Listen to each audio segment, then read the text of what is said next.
Selamat pagi bosku, jumpa kembali bersama saya Cecilia dari Pilar Mas Investindo Sekuritas. Touch your heart, touch your profit. Nah, seperti biasa kita akan mulai saja nih market review kita hari ini, Selasa 9 Maret 2021 dengan episode In and Out. Maka dari itu jangan kemana-mana ya bosku, tetap di channel Pilar Mas Investindo Sekuritas. Touch your heart, touch your profit. Pionir sekuritas channel di Indonesia.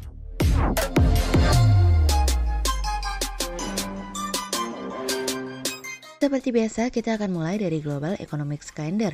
Ada berita dari US Wholesale Inventories month-on-month yang tidak berubah di 1,3%. Kemudian ada dari Eurozone Sentix Investor Confidence yang naik dari sebelumnya minus 0,2 menjadi 5. Kemudian ada dari Japan Leading Index CI yang naik dari sebelumnya 97,7 menjadi 99,1. Kemudian kita beralih ke corporate news. Ada berita dari PT Campina Es Krim Industri Tbk atau CAM yang akan menyiapkan stok es krim guna mengantisipasi lonjakan penjualan pada saat festive season Lebaran 2021 dari kontan.co.id. Kemudian ada dari PT Wijaya Karya Tbk atau Wika yang raih kontrak baru 2,67 triliun rupiah hingga Februari 2021 dari kontan.co.id. Kemudian ada dari PT Indika Energi Tbk atau Indi yang melalui perusahaan patungan dengan Ford Partner Energi siap menggelontorkan 500 juta US dollar dalam 4 tahun ke depan untuk menggarap proyek tenaga listrik dari bisnis.com. Kemudian pada perdagangan hari Senin tanggal 8 Maret 2021, IHSG ditutup melemah sebesar 10 poin atau 0,16% menjadi 6.248. Sektor keuangan, industri konsumsi pertambangan bergerak negatif dan menjadi kontributor terbesar pada penurunan IHSG kemarin. Sementara investor asing mencatatkan penjualan bersih sebesar 469 miliar rupiah. Kemudian kita akan masuk ke market review kita hari ini. Cerita hari ini akan kita awali dari ada apa di dalam. Kemarin kita sudah membahas progresnya. Meskipun Bos Q termasuk penulis patah hati melihat pergerakan pasar kemarin, ternyata semesta tidak mendukung ya Bos Q untuk menjadi go green pada transaksi kemarin. Setelah curhatan tadi, yuk kita lihat sebetulnya ada apa saja sih di dalam dari stimulus tersebut yang membuat pelaku pasar dan investor menantikan stimulus tersebut. Yang pertama, stimulus putaran ketiga. Tak terasa, pemerintah Amerika sudah mengirimkan stimulus sebanyak 3 kali semenjak pandemi terjadi. Dan kali ini nilainya sebesar $1.400 per orang untuk mereka yang memenuhi syarat untuk menerimanya. Untuk para single yang berpenghasilan sebesar $75.000 juga akan mendapatkan stimulus tersebut. Tidak hanya itu saja, untuk pasangan yang menghasilkan hingga $150.000 akan mendapatkan $1.400 hingga $2.800 per orang.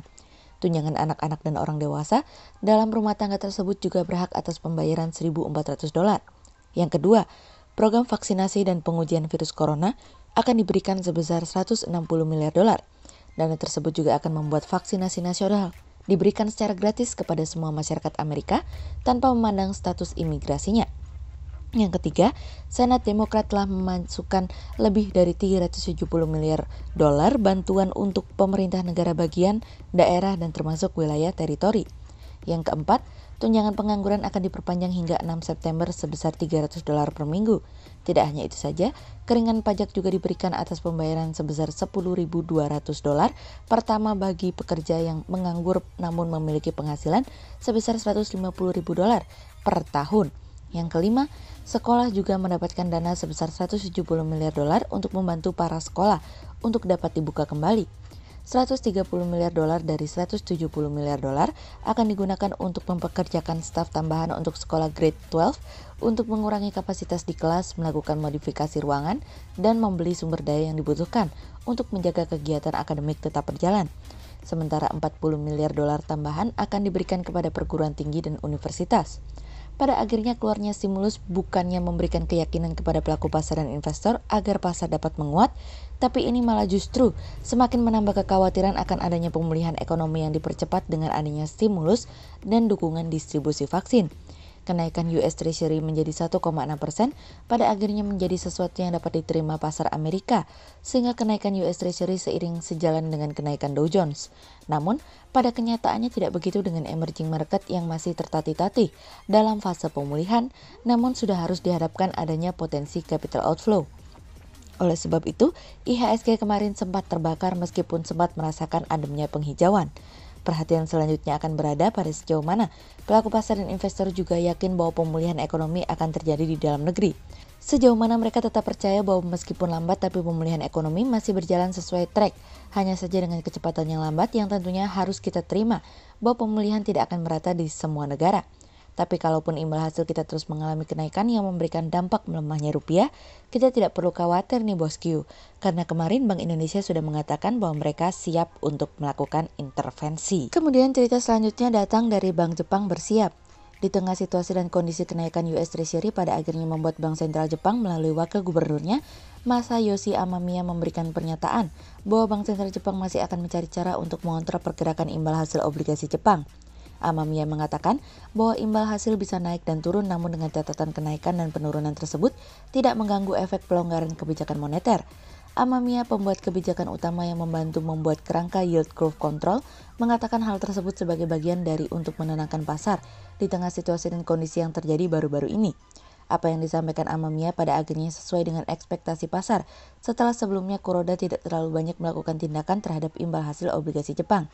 Amamiya sendiri mengatakan bahwa sangat penting untuk menjaga keseimbangan antara fungsi pasar dan mengendalikan tingkat suku bunga. Sejauh ini, fluktuasi tingkat suku bunga terlihat signifikan yang dikhawatirkan nantinya adalah fluktuasi tersebut dapat memberikan dampak yang tidak diinginkan oleh pasar. Fluktuasi dalam rentang nilai tertentu dapat memberikan efek positif terhadap fungsi pasar khususnya pasar obligasi tanpa kehilangan efek pelonggaran moneter tersebut. Kuroda sendiri mengatakan bahwa dirinya tidak melihat sesuatu yang mendesak untuk dilakukannya perluasan tindakan untuk menjaga kurva imbal hasil. Sontak hal tersebut mendorong imbal hasil obligasi Jepang mengalami kenaikan tadinya sebelum Amamiya menenangkan pasar. Saat ini, yang perlu ditanyakan adalah sejauh mana bank sentral masing-masing negara akan berusaha untuk menjaga pergerakan imbal hasil obligasi mereka untuk tetap rendah. Tentu kami bukannya tidak suka bahwa pemulihan ekonomi terjadi, namun pemulihan masih akan terus terjadi yang kita kenal dengan proses. Jadi tidak bisa dilakukan dalam waktu yang singkat sehingga menurut kami, kalaupun ada kenaikan imbal hasil selama masih dalam rentang wajar, tentu sesuatu yang masih dapat kita terima. Namun apabila sudah berlebihan termasuk imbal hasil obligasi kita yang mengalami kenaikan hingga 6,78% dan sebagai informasi naik dari sebelumnya berada 6,05%, tentu ini mencuri perhatian ya bosku. Ini belum termasuk dampak taper tantrum loh setelah Amerika berniat untuk melakukan pengurangan pembelian obligasi setiap bulannya. Kami hanya khawatir deja vu pada tahun 2013 akan terulang apabila kali ini kita tidak belajar bersiap untuk menghadapi semua ini. Kemudian cerita selanjutnya datang dari dilema. Pelaku usaha mencermati dampak stimulus dari pemerintah terhadap dunia usaha yang pada kuartal 1 tahun 2021 belum terlihat signifikan. Pertumbuhan konsumsi masyarakat yang masih melemah menjadi dasar ekspansi bisnis pada awal tahun ini belum sesuai harapan. Rendahnya suku bunga acuan yang belum direspon cepat oleh turunnya suku bunga kredit juga menjadi suatu permasalahan saat ini. Kami melihat stimulus ekonomi melalui pemulihan ekonomi nasional atau PEN 2021 masih sangat dibutuhkan. Jika mengacu pada pengalaman 2020, agar realisasi dana PEN 2021 lebih baik dibandingkan 2020, PEN 2021 harus bisa mengakselerasi permintaan yang relatif lemah di 2020. Realokasi anggaran ke sektor yang terbukti ampuh mendorong permintaan domestik. Berdasarkan data OJK, perbankan telah menurunkan suku bunga kredit produktif yang sudah terus turun sejak 2016 menjadi di bawah 10%. Suku bunga kredit modal kerja turun mulai Mei 2016 dari 11,74% menjadi 9,27% di Januari 2021. Suku bunga kredit investasi posisi Mei 2016 di 11,42% turun menjadi 8,83% di Januari 2021. Sementara, suku bunga kredit konsumsi sudah turun dari Mei 2016 di posisi 13,74% menjadi 10,95% pada Januari 2021. Lambatnya penurunan suku bunga kredit dinilai menjadi hambatan bagi pelaku pasar dalam berekspansi. Selain itu, tingginya kasus penyebaran virus corona ikut memberikan tekanan pada kepercayaan diri pelaku usaha.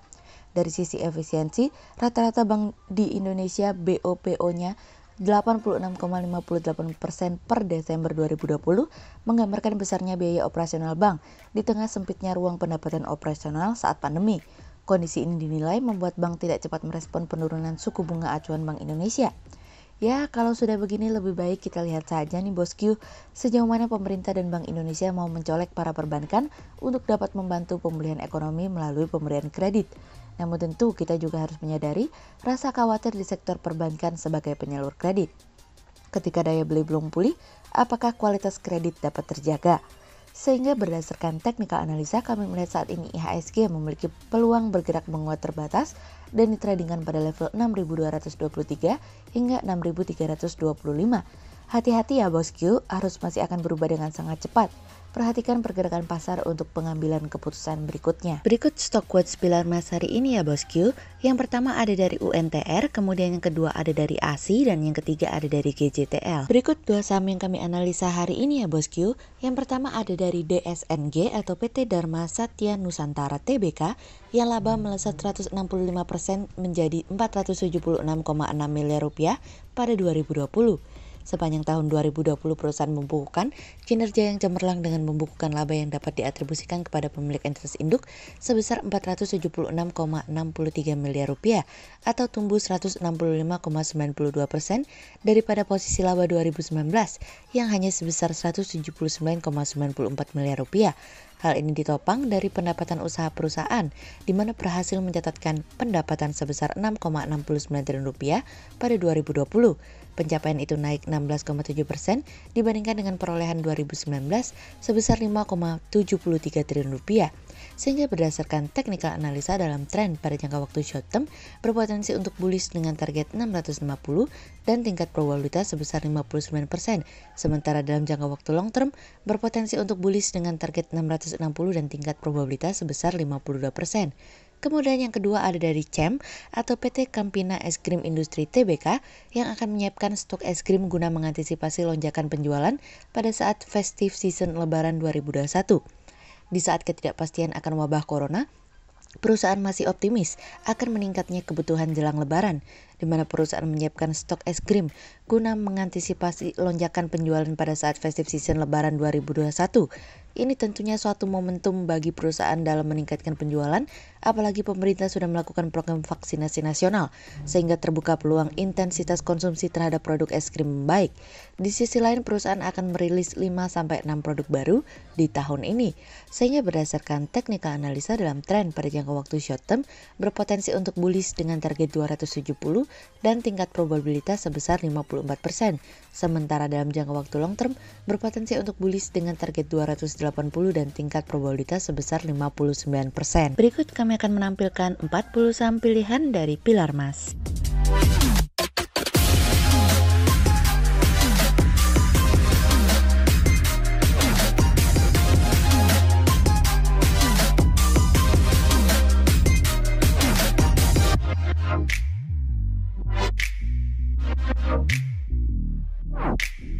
Sekian untuk review market kita kali ini ya bosku. Untuk info lebih lengkapnya bosku bisa download PDF dengan klik link di bawah video ini, atau bisa juga langsung akses ke website kami di www.pilarmas-investindo.co.id. Dan jangan lupa untuk selalu jaga kesehatan buat para bosku ya. Kita akan bertemu lagi besok pagi untuk market review yang berikutnya. Jadi jangan lupa like, subscribe, dan tonton terus channel Pilar Mas Investindo Sekuritas. Touch your heart, touch your profit. Pionir Sekuritas Channel di Indonesia.